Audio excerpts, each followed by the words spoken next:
Warahmatullahi wabarakatuh. Waalaikumsalam warahmatullahi wabarakatuh.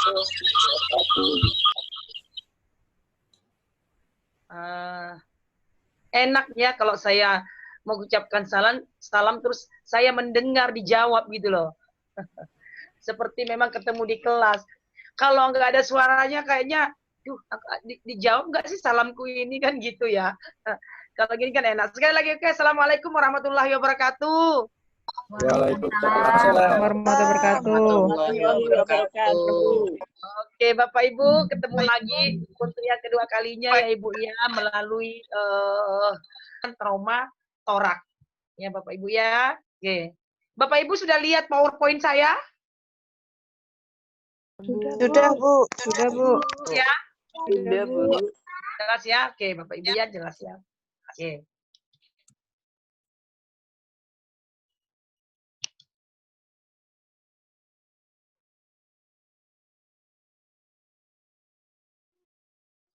Torak adalah penyebab morbiditas dan mortalitas ya yang signifikan pada orang dewasa dan anak-anak ya, penyebab kematian dan kesakitan ya pada orang dewasa dan anak-anak.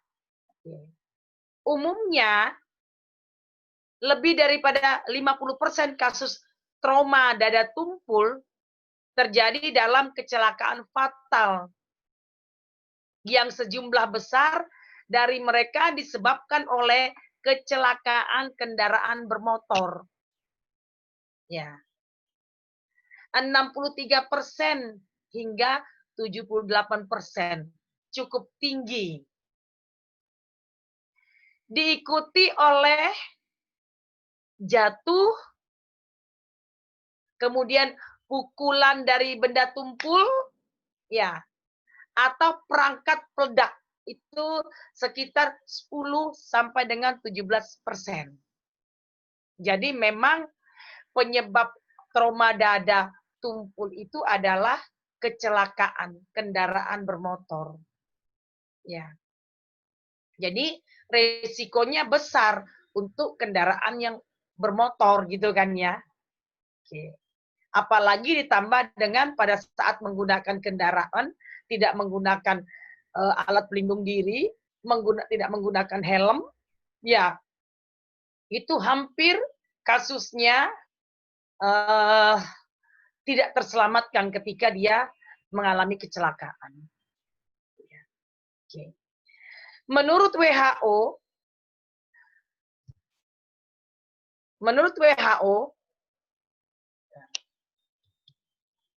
pada tahun 2016 kecelakaan transportasi menewaskan 40 juta orang. Ya, atau 74%. Di antaranya adalah laki-laki. Ya, lebih besar laki-lakinya.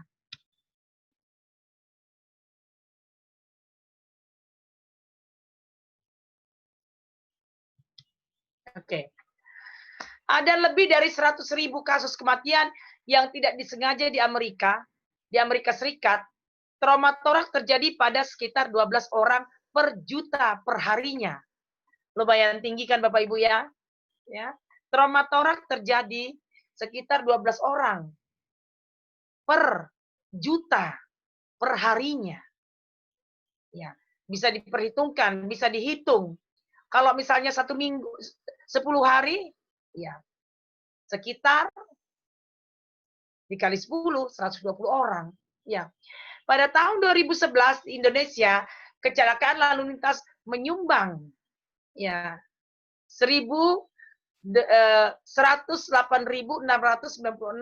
korban jiwa akibat trauma dengan korban meninggal dunia sebanyak 31.195 jiwa. Ya. Penyebab utama kematian yang disebabkan karena trauma terjadi akibat keadaan asidosis, koagulopati, hipotermi yang dialami oleh penderita. Ya.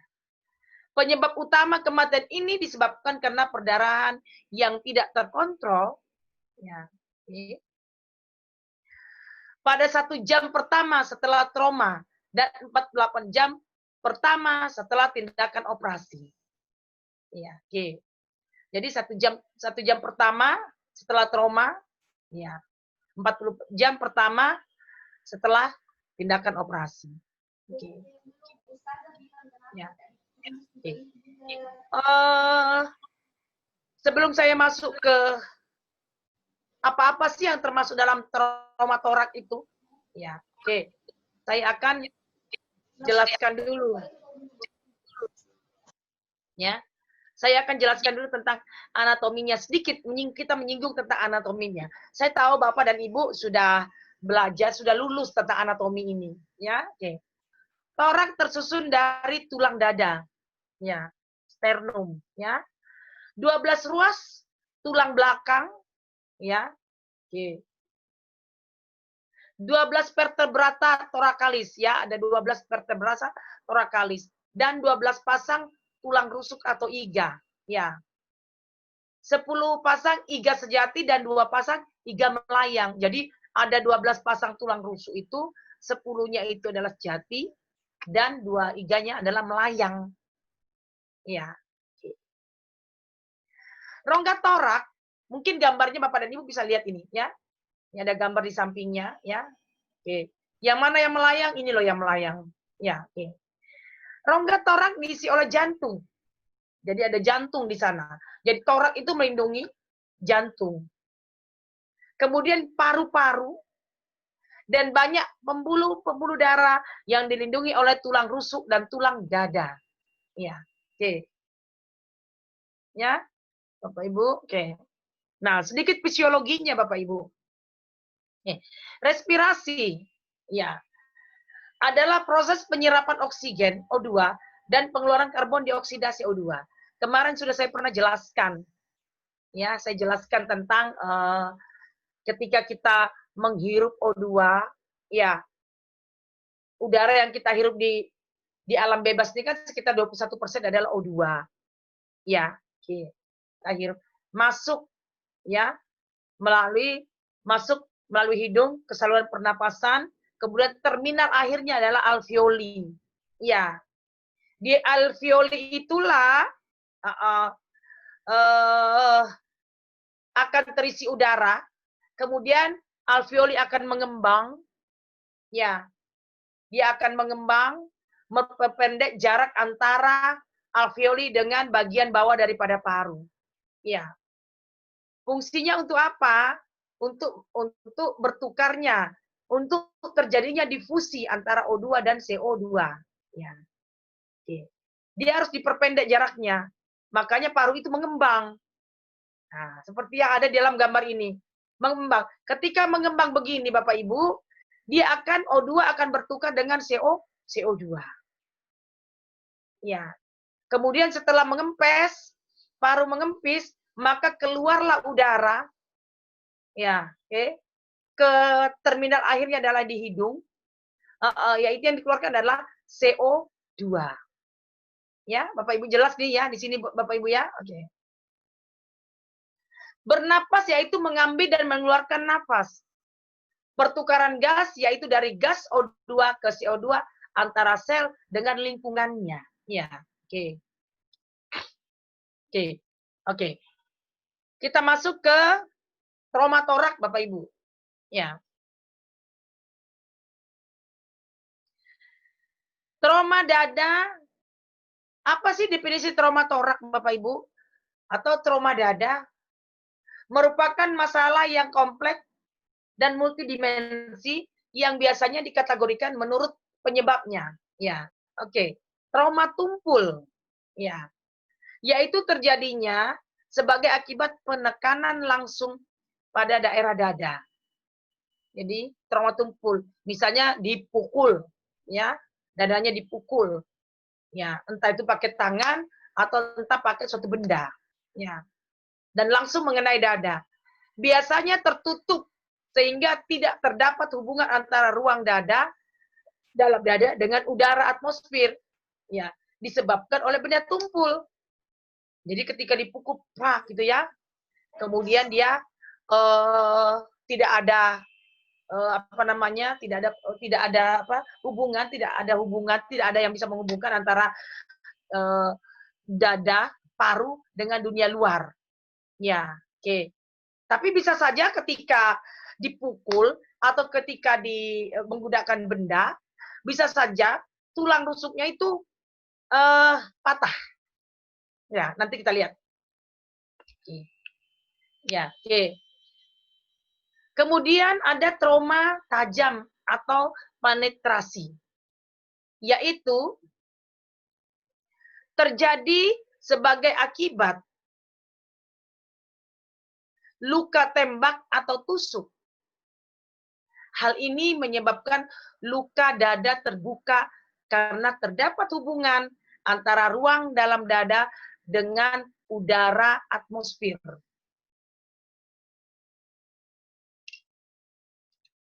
Ya, oke. Trauma ini yang paling sering disebabkan oleh tembakan peluru. Kemudian apa ini?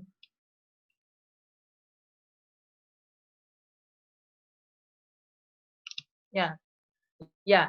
Atau kemudian atau ditusuk ya, seperti itu. Lalu ini jenis-jenis trauma Bapak Ibu. Ya, ada trauma torak ya. Ada yang namanya tension pneumotorak, ada open pneumotorak, ada hemotorak, ada tamponade jantung ya. Dan ada apa namanya? Ada flail chest. Ya. Cuman di dalam update terbaru, flail chest itu tidak termasuk di dalam trauma torak. Iya, itu update terbaru. Nanti kalau akan saya jelaskan pada saat kita ada pembelajaran berikutnya. Oke, ya. Bapak Ibu, ini ada yang di sini masih apa? Masih flail chest masih masuk. Jadi tension pneumotorak, open pneumotorak, hemotorak, tamponade jantung dan flail chest. Ya, Bapak Ibu ya. Oke.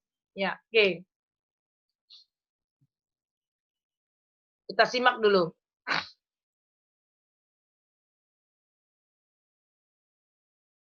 Ya, apa suaranya ini?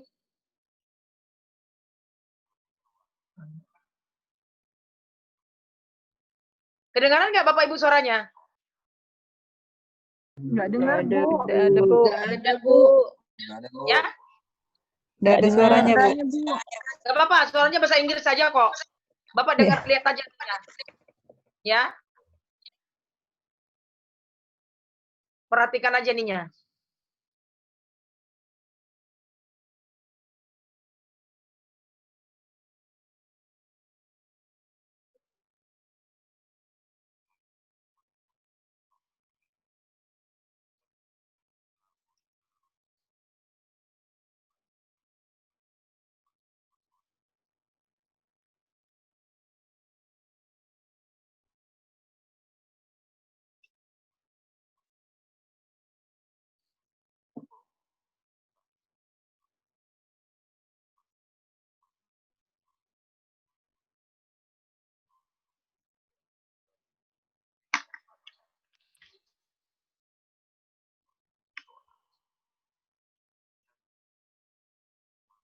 Ya Allah.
Bu Andi listnya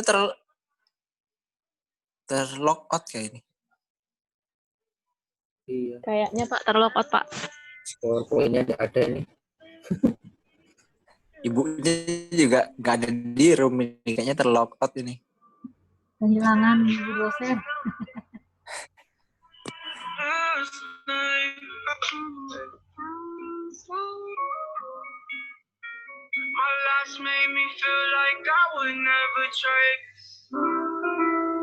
Ya, pneumotorak. Terdapatnya udara di pleura.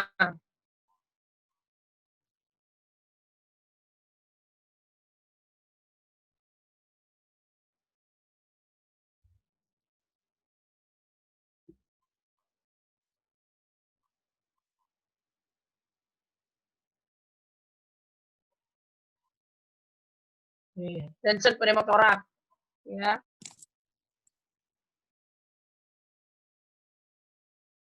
Oke.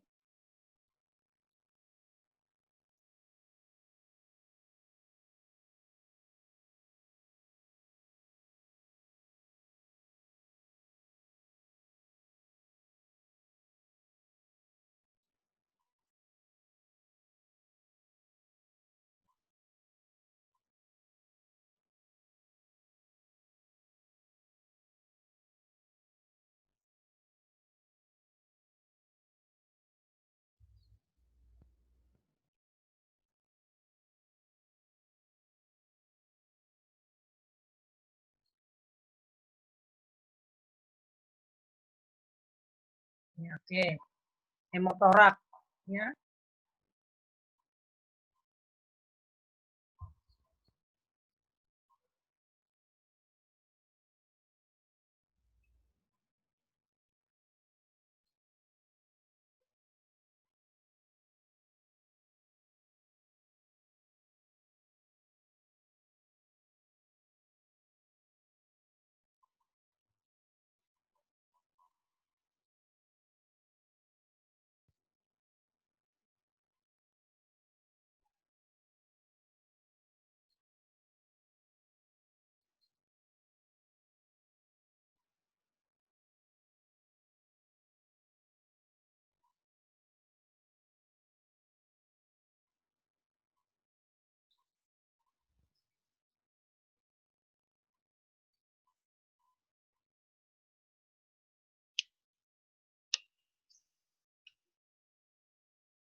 Ya.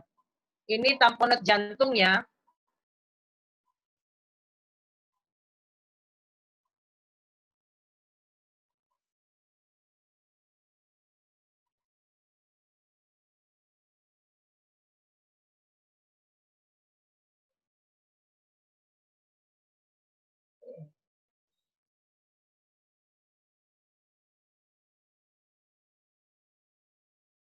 Oke, ya. Itu tadi Bapak Ibu. Oke. Kita saya akan mengulas lagi tentang tadi apa yang dijelaskan oleh video tadi. Tension pneumotorak. Ya. Tension pneumotorak merupakan kondisi di mana udara tidak dapat keluar dari rongga pleuranya. Jadi ada udara di dalam rongga pleura. Ya. Oke. Buat apa sih fungsinya Bapak Ibu pleura? Ya. Itu suatu ruang yang bisa memberikan suatu bisa memberikan ruang gerak ketika kita menarik nafas, kemudian dia akan mengembang, ya. Ruang itulah yang digunakannya, ya. Kemudian ketika kita melakukan nafas, dia akan mengempes, ya. Oke. Nah, ruang tadi pleura tadi itu tidak boleh ada udaranya, tidak boleh ada apapun ada di sana. Nah, bagaimana gejalanya? Ya, gejala yang didapat biasanya berupa tachikardi, ya, gangguan pernapasan, ya, berkeringat, kemudian hipotensi dan pucat akibat hipoksemia, pergeseran mediastinum, ya, dan mengurangi aliran darah balik, ya, mediastinumnya, ya, tergeser. Jika gejala hipoksia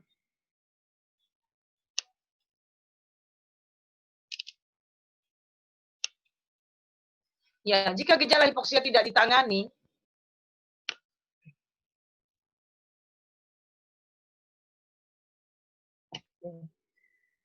jika gejala hipoksia tidak ditangani secepatnya, hipoksia ini akan mengarah ke asidosis. Kemudian disusul dengan penurunan cardiac output hingga henti jantung. Ya, Bapak Ibu ya, oke. Hipoksia itu kekurangan darah di jaringan. Ya, oke. Ya, kenapa sih di asidosis Bapak Ibu? Ya, tadi akibat tingginya kadar CO2 di dalam darah. Ya. Tadi tachikardi itu apa Bapak Ibu? Pernapasan cepat atau Nadinya lambat? cepat, Bu. Nanti cepat. Nadinya cepat, Bu. Kalau dia nadinya cepat, tachikardi cepat kan Bapak Ibu ya. Artinya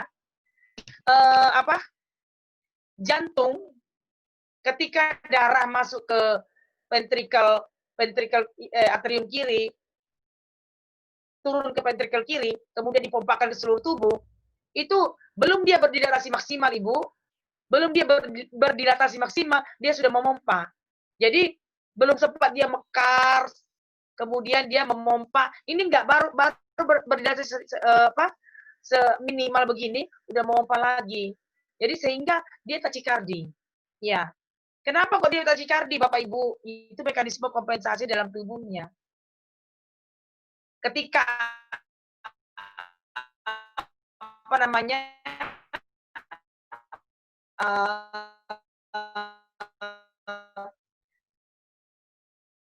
darah jantung berpendapat mengatakan bahwa jangan-jangan aku bekerjanya tidak bagus ini, maka dia akan meningkatkan kerjanya dengan cara tachikardi. Ya, ya. Lalu lama-lama disusul dengan penurunan cardiac output. Jadi menurunnya cardiac output, pengeluaran, ya, hingga henti jantung. Seperti itu. Oke. Lanjut. Kalau ada yang mau ditanyakan silakan Bu ya, langsung ditanyakan aja Bu ya.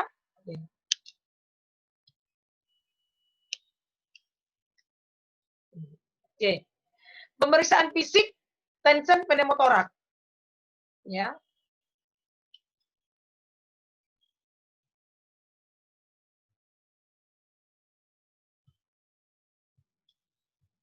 Oke. Ya, pemeriksaan fisik tension pneumotorak.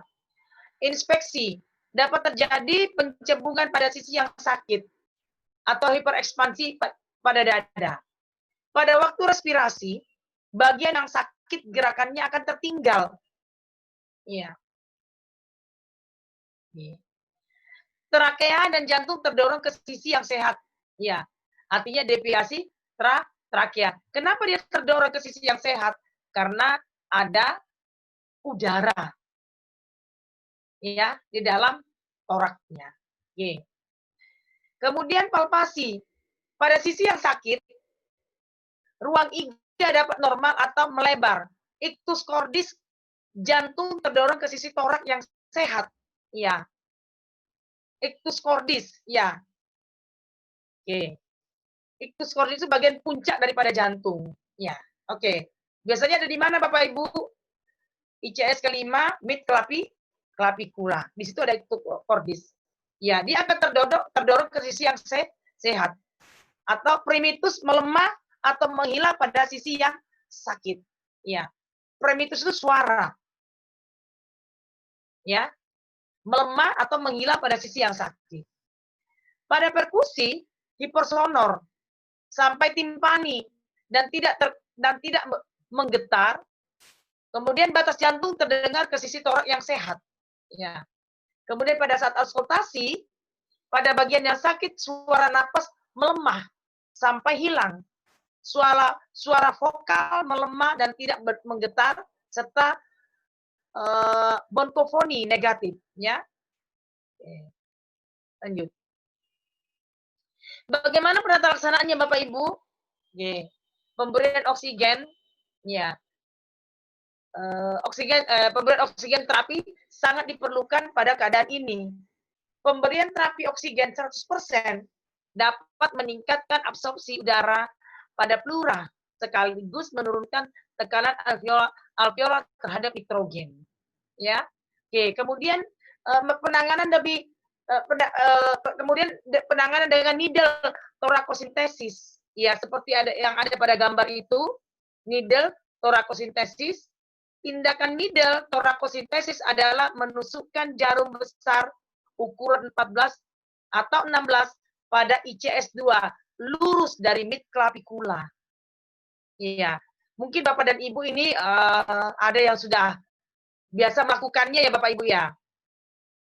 Sudah ada yang pernah melakukan hal ini mungkin ya, orang-orang yang di IGD. Ya, oke.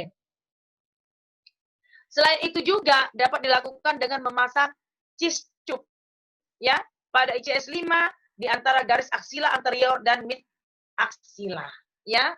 Bapak Ibu harus tahu anterior aksila itu yang mana dan mid aksila yang mana ya. Oke. Lanjut. Halo, dengar suara saya? Dengar, Bu. Iya, Bu, dengar. Oke. Dengar, Bu. Kemudian pneumotorak. Open pneumotorak disebabkan oleh trauma tembus dada sehingga menyebabkan mekanika pernapasan terganggu. Ya. Pada pasien yang sadar, luka di dada terasa nyeri dan pasien mengalami gangguan pernapasan. Selain itu, pada awal inspirasi dan akhir inspirasi terdapat suara sucking atau menghisap, ya. Suara sucking, ya, menghisap. Kemudian bagaimana pemeriksaan fisik open pneumotorak? Pneumotorak terbuka terjadi bila terdapat luka yang cukup besar pada rongga dada. Ya. Defeknya melebihi 2/3 diameter trakea. Ya. Sehingga udara memilih memasuki rongga torak melalui defek tersebut. Ya. Udara yang keluar masuk rongga torak menimbulkan bunyi seperti mengisap. Disebut sebagai sucking cheese, ya.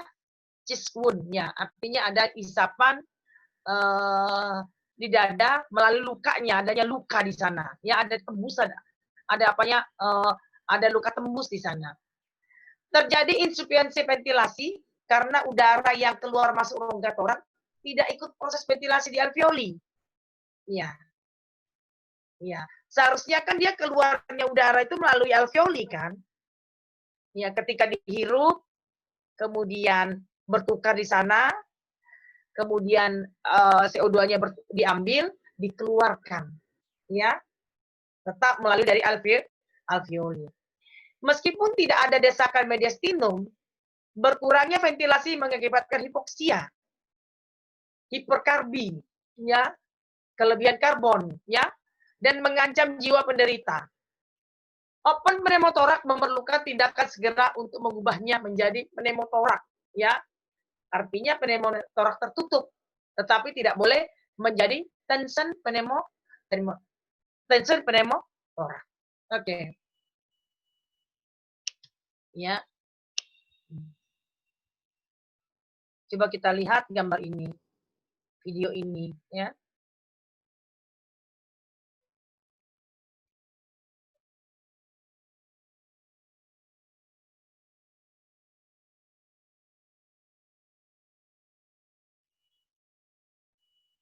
Adalah kondisi medis akibat adanya penumpukan darah di ruang pleura yang terletak antara rongga dada dan rongga paru. Ya, Bapak Ibu tadi sudah melihat video, ya. Oke. Video yang pertama tadi ini, ya. Oke. Itu ada hematorak itu bagaimana? Nah, ternyata hematorak itu adalah kondisi medis akibat adanya penumpukan darah di ruang pleuranya, ya, yang terletak antara rongga dada dan rongga parunya. Rongga dada dan rongga parunya. Jadi rongga pleuranya Bapak Ibu, ya. Cedera pada dinding dada dapat mengakibatkan perdarahan, ya, yang masif karena setiap sisi torak menampung darah setara 40% volume darah seseorang. Iya, setiap torak menampung darah setara 40% volume darah seseorang. Tanda dan gejala yang biasa ditemukan berupa abnormalitas oksigenasi dan ventilasi. Ya, ada nyeri, takikardi, bahkan kontaminasi bakteri dan shock septic pada kondisi komplikasi. Jadi seperti itu, Bapak Ibu. Lalu, bagaimana pemeriksaan fisik pada hemotorak, Bu? Bapak Ibu, gejala umum yang muncul pada kasus hemotorak adalah tachypnea, ya. Jadi pernapasannya cepat, ya. Temuan pada sisi yang sakit lainnya adalah suara napas menurun sampai hilang dan perkusinya tumpul, ya. Jika kehilangan darah sistemik, ya, maka bisa didapatkan adanya hipotensi dan takikardi. Ya, oke. Ya, masalah lain yang bisa muncul pada kasus kompleks adalah distres pernapasan dan shock hemoragik. Ya, jadi itu kegawatannya ada di sana, Bapak Ibu. Ketika terjadi hematorak, yang paling kita takut adalah adanya shock hemoragik, shock yang disebabkan karena perdarahan. Oke. Berbagai temuan fisik seperti memar, ya. Jadi dia memar. Jadi dia tidak ada kalau hematorak itu biasanya tidak ada tembus di sana, ya. Tetapi dia perdarahannya itu ada di dalam, ya. Oke. Seperti memar, nyeri, ketidakstabilan atau krepitasi, ya. Saat palpasi, jadi ada bunyi ketika kita palpasi itu ada bunyi krek gitu ya. Ya, bunyi. Ada krepitasi saat kita lakukan palpasi, ya. Di atas tulang rusuk yang retak, ya. Atau deformitas dinding dada atau gerakan dinding dada yang paradoksal, ya, paradoksal. Dapat mengarah pada kemungkinan adanya hematorak bersama dalam kasus-kasus cedera dinding dada tumpul. Oke. Ya, nih Bapak Ibu, ya, hematorak. Tujuan utama penanganannya bagaimana menstabilkan pasien dengan menghentikan perdarahannya.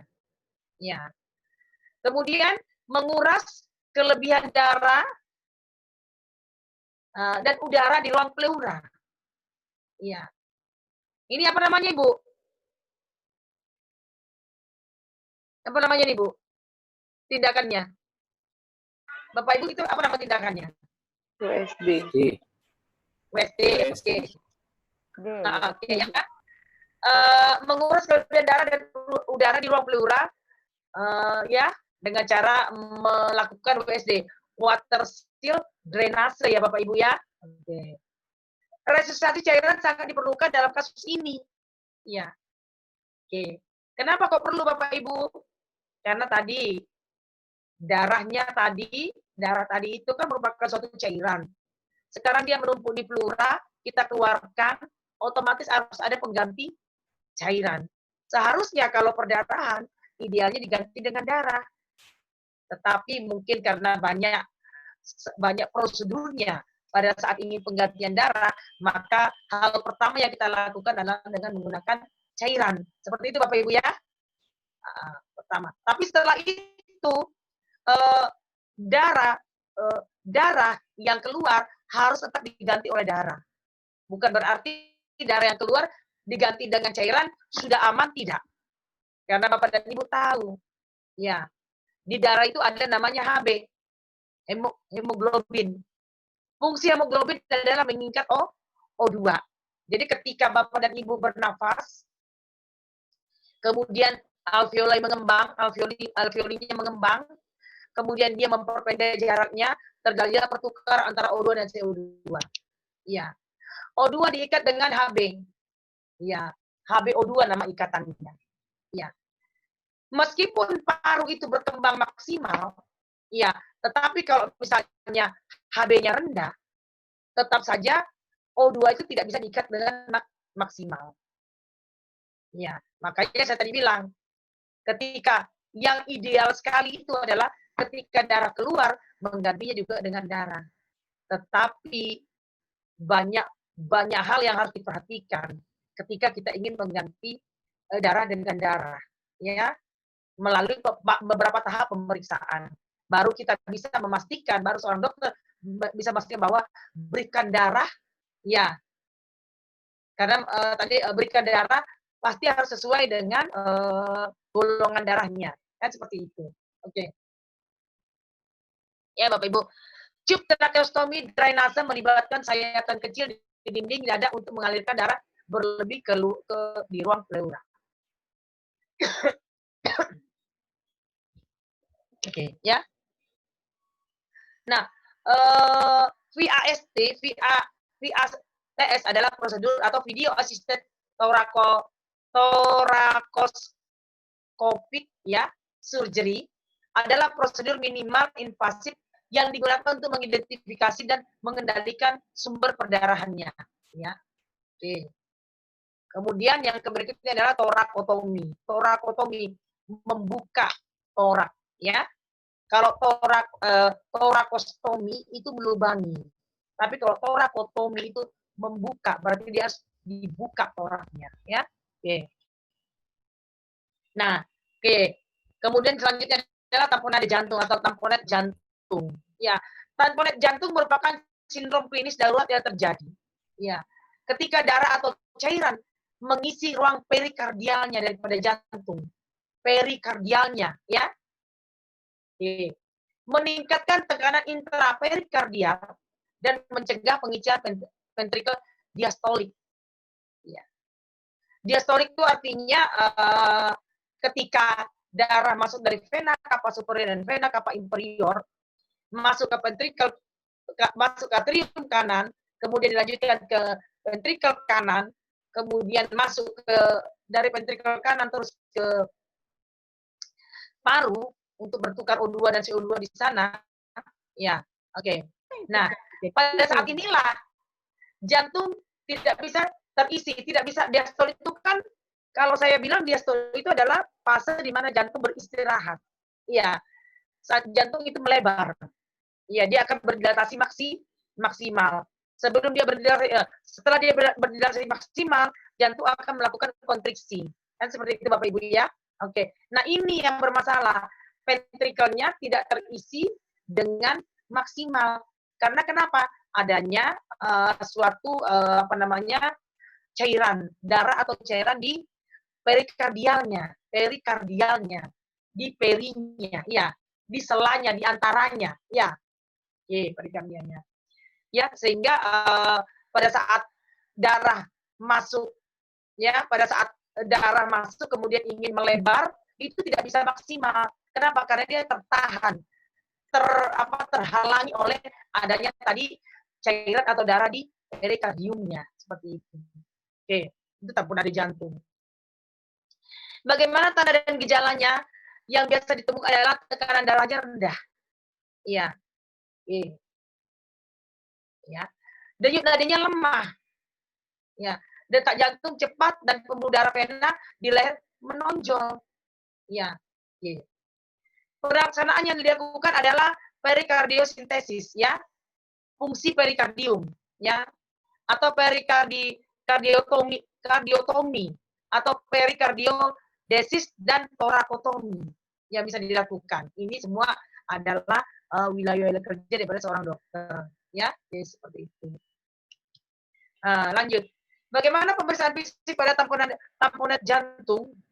Dalam suatu penelitian retrospektif, penelitian yang melihat ke belakang, pasien dengan tamponet jantung, gejala yang paling umum ditemui adalah dyspnea, sesak napas, tachikardi, dan peningkatan tekanan vena jugularis. Bukti adanya cedera dinding dada dapat ditemukan pada pasien trauma, ya. Tachikardi, tachypnea, dan hepatomegali diobservasi pada lebih dari 50 pasien dengan tamponet jantung. Pada auskultasi bunyi jantung melemah. Ya, ini penelitian ya Bapak Ibu ya, retrospektif. Ya. Dan suatu bunyi gesekan, friction rub, ya, menunjukkan gejala pusing, sering mengantuk dan palpitasi, kulit dingin, basah dan nadi lemah yang dikarenakan hipotensi juga teramati pada pasien tamponet jantung, ya. Oke, seperti itu. Nah, oke. Kita lanjut ke file case Bapak Ibu. Ada yang bertanyakan Bapak Ibu sebelum saya lanjut ke Fraches? Fraches merupakan kondisi gawat darurat yang disebabkan oleh patahnya segmen tulang. Ya. Jadi seperti gambar yang ada ini, segmen tulangnya patah, ya. Ada 2 patahan, ya. Sehingga biasanya karena ada 2 patahan, sehingga menyebabkan ada bagian yang terpisah. Ya. Pada saat bernafas, ya. Pada saat menghirup masih aman. Pada saat mengeluarkan itu tertinggal, ada tulang yang tertinggal. Kenapa? Karena ada tulang yang tidak ada sambungannya, ada tulang yang lepas di sana.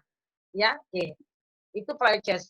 Fraches merupakan gawat darurat yang disebabkan oleh patahnya segmen tulang lebih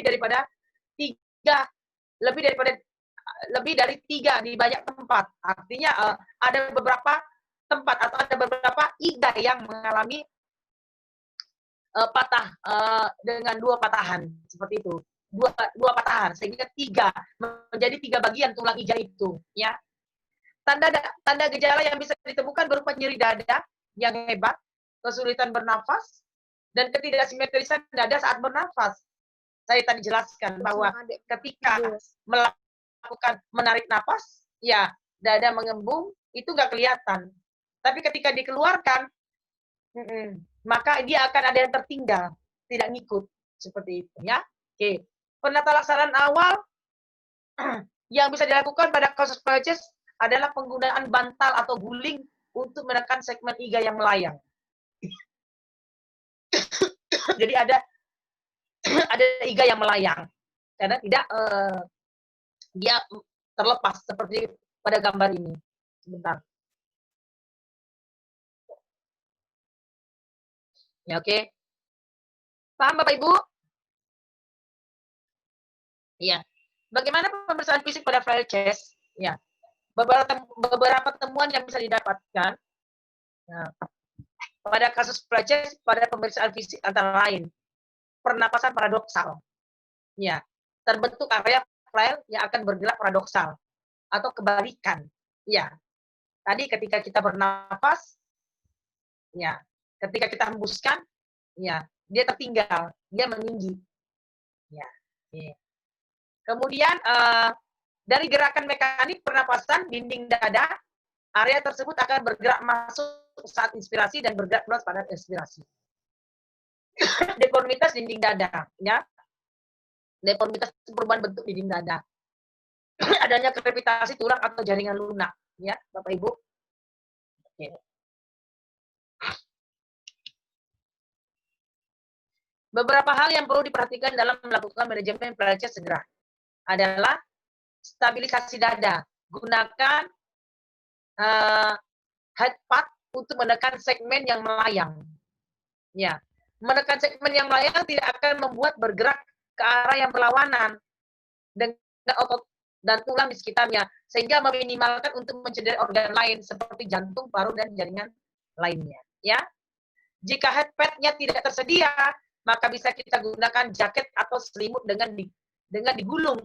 Jika tidak ada peralatan yang tersedia, maka usahakan pasien berbaring di sisi cedera untuk mencegah pergerakan iga yang melayang. Karena yang paling kita takutkan ketika iganya melayang, nanti dia akan bisa menusuk bagian-bagian yang lunak yang lainnya. Yang itu kita takutkan. Kemudian berikan oksigen segera dan manajemen nyeri, ya, Bapak Ibu, ya, itu yang perlu Bapak dan Ibu lakukan. Oke.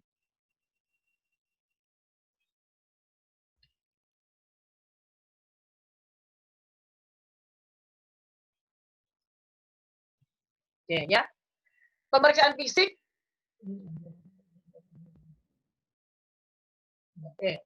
Pemeriksaan fisik lanjutannya dilakukan fototorak, ya, analisa gas darah tadi untuk mengetahui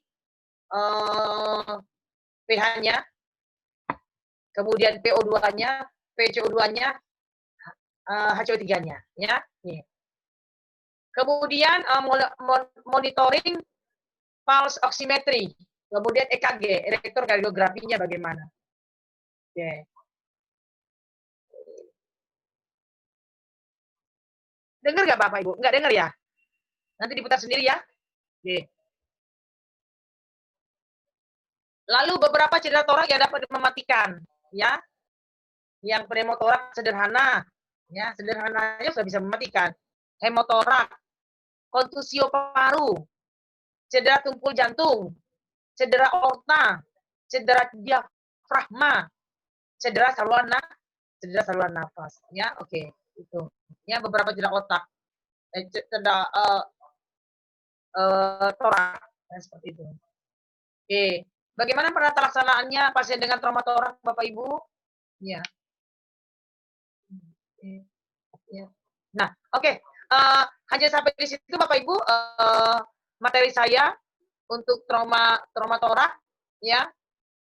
Untuk video-videonya nanti silakan Bapak dan Ibu memutarnya, kemudian silakan diamati nanti. Dan ini daftar pustaka yang saya gunakan Bapak Ibu. Kalau Bapak dan Ibu nanti ingin mendapatkan materinya lebih dalam lagi, silakan Bapak dan Ibu membuka daftar pustaka ini, ya. Oke. Seperti itu penata laksana pasien dengan trauma toraks. Oke. Kalau ada yang mau ditanyakan, silakan Bapak Ibu.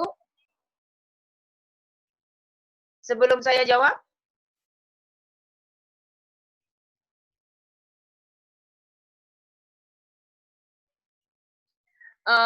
Jadi Bapak Ibu sebenarnya ini adalah askep keperawatan garda kardiopulmo Bapak Ibu, ya. Jadi ini tentang gawat daruratan sebenarnya. Seperti kemarin yang saya jelaskan, ya. Seperti kemarin yang saya jelaskan adalah diagnosa keperawatan itu pada pasien dengan gawat daruratan itu adalah risiko komplikasi, ya, RC, ya Bapak Ibu, ya, risiko komplikasi. Karena kenapa RC yang harus kita utamakan ketika kita menangani pasien dengan kegawatan? Kenapa Bapak Ibu? Karena memang yang pertama sekali adalah yang kita lakukan adalah kolaborasi dengan dokter dulu. Iya, untuk penanganannya. Iya, misalnya pada pasiennya dengan tadi ada trauma, ada perdarahan di sana, ya. Maka diagnosa keperawatan risiko komplikasi dulu yang kita tangani.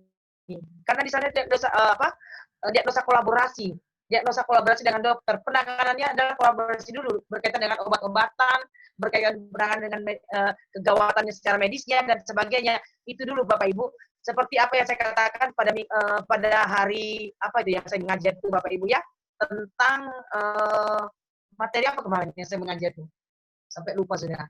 Ya, saya katakan bahwa untuk diagnosa keperawatan itu adalah diagnosa untuk di kegawatan itu adalah diagnosa yang pertama kita tegakkan yang diagnosa RC. Nah, saya kurang ini Bapak Ibu, silakan Bapak dan Ibu nanti buka di bukunya di SDKI, ya, standar diagnosa keperawatannya.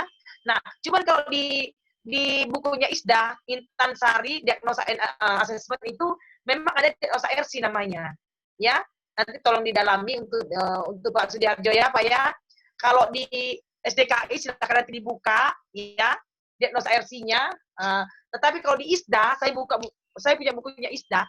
Kalau ISDA itu memang menyiapkan pasien yang dengan menyiapkan kasus dengan kegawatan itu diagnosa RC, risiko komplikasi. Pak Sudiarjo, ya, seperti itu, ya. Oke. Silakan. Baik, Bu. Terima kasih, Bu. Ya, oke. Masih ada yang ditanyakan Bapak Ibu? Bu, tanya, Bu. Ya, silahkan. Saya Pak Muhtar, Bu. Ini. Pak Muhtar. Ya. Pak Muhtar ini rajin bertanya. Mantap. Apa sih, Bu, untuk membedakan, Bu, ini tension pneumotoraks dengan pneumotoraks? Nah, karena ya, kan sama-sama udara di antar rongga pleura. Kalau tidak salah, ya, Bu. Nah, apa sih membedakan dari pemeriksaan fisiknya, Bu? Tension pneumotoraks sama pneumotoraks itu sendiri. Yang kedua, kadang-kadang kita kan menemui itu kasus kejadian, terutama kalau multiple trauma. Kan trauma-trauma yang timbul karena trauma dada itu kan tidak mungkin cukup berdiri sendiri. Misalnya hematoraks, pneumotoraks, tension pneumotoraks. Kadang-kadang itu kombinasi, Bu. Treatmentnya seperti apa, Bu, ya, untuk mengatasi hal tersebut? Pak, yang pertanyaan kedua kayaknya saya nggak begitu jelas. Kayak kumur-kumur, coba diulangi, Pak. Oh ya, maaf. Iya. Kalau maaf ya, Bu, ya. Dengar, Bu. Masih ya, Pak. Kalau yang pertama tadi apa perbedaan antara pneumotorak dengan tension pneumotorak? Jadi kan jelas saya. Ya. Yang kedua, kan pada saat kejadian biasanya ada kombinasi, Bu. pada Trauma saat terjadi torak itu. trauma. Iya kan biasanya yang timbul itu bukan cuma satu trauma. Misalnya tension pneumotorak bisa kombinasi dengan hematotorak. Iya, benar. Yang saya tanyakan, bagaimana treatmentnya itu loh, Bu? Yang didahulukan seperti apa? Apa tergantung dengan keluhan atau seperti apa? Ya. Bagaimana treatmentnya Bapak ya? Bagaimana tindakan yang harus kita lakukan? Ya. Kan itu Bu, mungkin itu aja Bu. Sudah ya, Bu. Oke. Ya, oke. Bapak Ibu, ada yang mau menjawab dulu? Ayo kita berdiskusi di ruangan ini. Jangan saya aja yang aktif sendiri nih. Ayo, jago-jagonya nih mana jago-jagonya nih? Jago-jagonya yang orang-orang IGD nih. Ayo silahkan. Ayo Bapak Ibu. Ayo. Silahkan ada yang menjawab.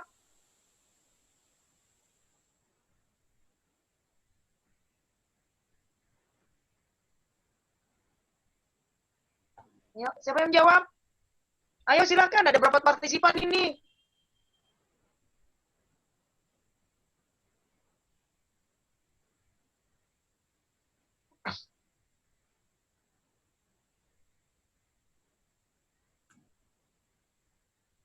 Iya, oke.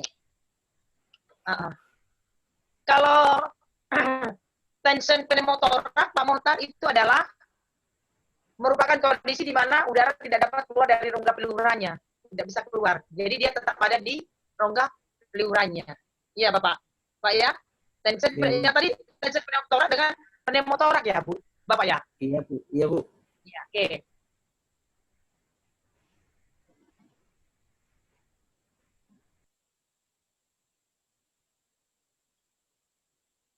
Jadi kalau tadi untuk tension pneumotorak adalah udara tidak bisa keluar dari pleura. Oke. Sekarang kalau pneumotorak itu sendiri apa? Gitu kan ditanya sama Bapak ya. Nah, sama-sama ada udara di pleuranya, Bu. Sama-sama. Jadi kalau yang kita lihat dulu sebentar ya Bapak Ibu ya, sebentar ya. Menyetelkan ini dulu.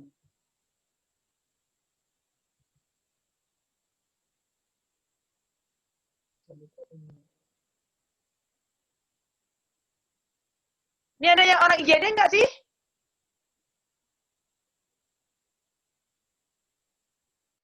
Ada orang IGD nggak?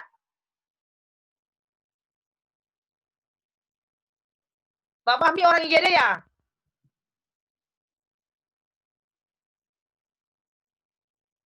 Siapa yang orang IGD nih atau orang ICU?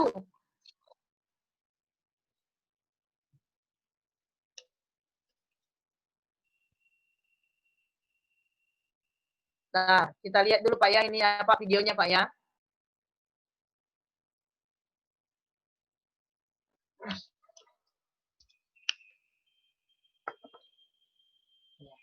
Kelihatan Pak videonya Pak? Pak Mohtar? Ya. Kelihatan, Bu. Ya, ini dia. Lihat, Bu.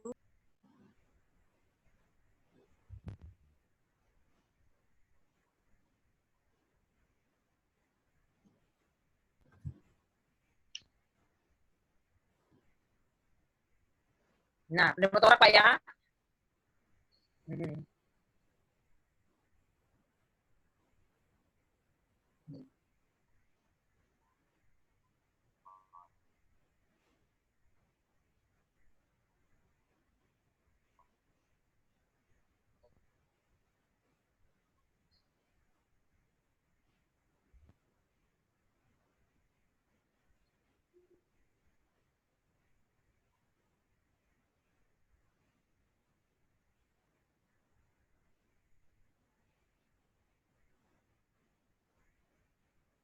Iya. Pak. Iya. Oke. Jelas Pak Mohtar. Kalau pneumotoraks itu adanya udara di dalam pleuranya. Tension pneumotoraks juga iya. Ya. Oke. Cuman tension pneumotoraks ini Pak mendesak ruang. Sehingga mediastinumnya terdorong di tempat yang tempat yang lebih yang sehat. Itu perbedaannya antara pneumotoraks dengan tension pneumotoraks. Ya. Berarti intinya cuma banyak sedikitnya udara itu aja, Bu ya? Ya, kalau dia banyak udaranya, sehingga dia terdesak kan Pak. Kalau terlalu banyak udara dalam pleuranya, maka dia akan terdesak. Ruangnya akan terdesak, kemudian mediastinumnya akan mengarah ke daerah yang lebih yang sehat. Tetapi kalau pada pneumotoraks itu tidak sampai mendesak pada mediastinumnya. Ya Pak Mohtar ya. Ya, baik Bu. Ya, gitu. Terima kasih Bu. Sebenarnya ini apa ya? Mungkin kalau menurut saya kelanjutan pneumotoraks yang tidak tertangani dengan baik.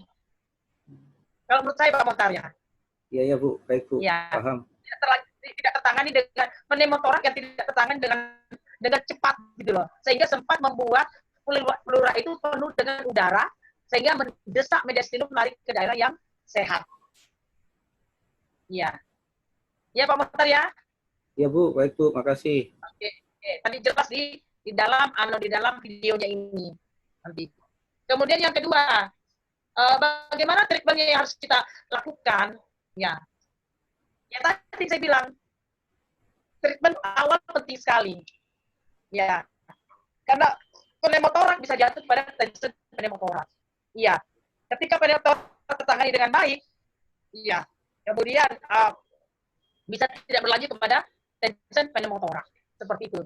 Pak ya, kalau saya untuk treatmentnya tergantung pada artinya secepat mungkin kita menangani pneumotoraksnya. Ya, supaya tidak terjadi tension pneumotoraks. Jadi kalau misalnya Bapak nanti di suatu tempat atau di rumah sakit menerima pasien sudah mediastinumnya sudah mulai terdorong ke daerah yang sehat, berarti Bapak sudah bisa mengatakan bahwa itu adalah tension pneumotoraks. Iya Pak Mohtar ya? Ya Bu, baik Bu. Oke, sip sudah Pak ya? Ya baik Bu, bagaimana makasih. yang harus kita lakukan tergantung Pak. Artinya tadi ya, secepat mungkin dilakukan penanganan untuk pneumotoraksnya. Iya, tentunya tadi saya bilang diagnosanya adalah RC, risiko komplikasi. Maka kita harus berkolaborasi dengan dokter. Iya, Pak Mohtar ya.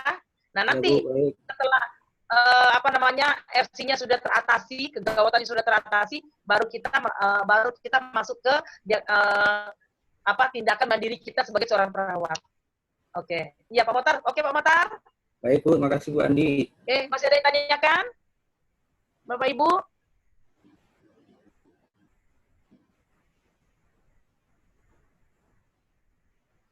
Oke, teman-teman nanti sambil membuka SDKI ya Bapak Ibu ya.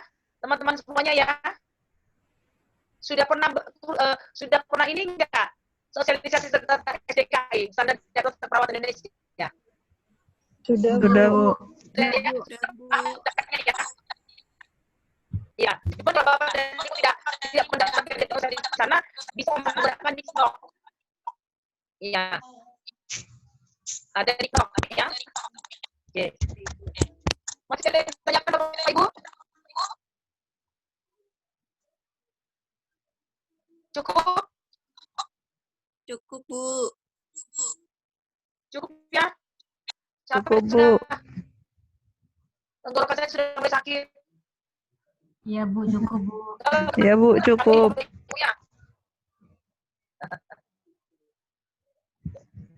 Masih ada problem setelah ini? Enggak ada Bu. Selesai kan? Terakhir saya kan?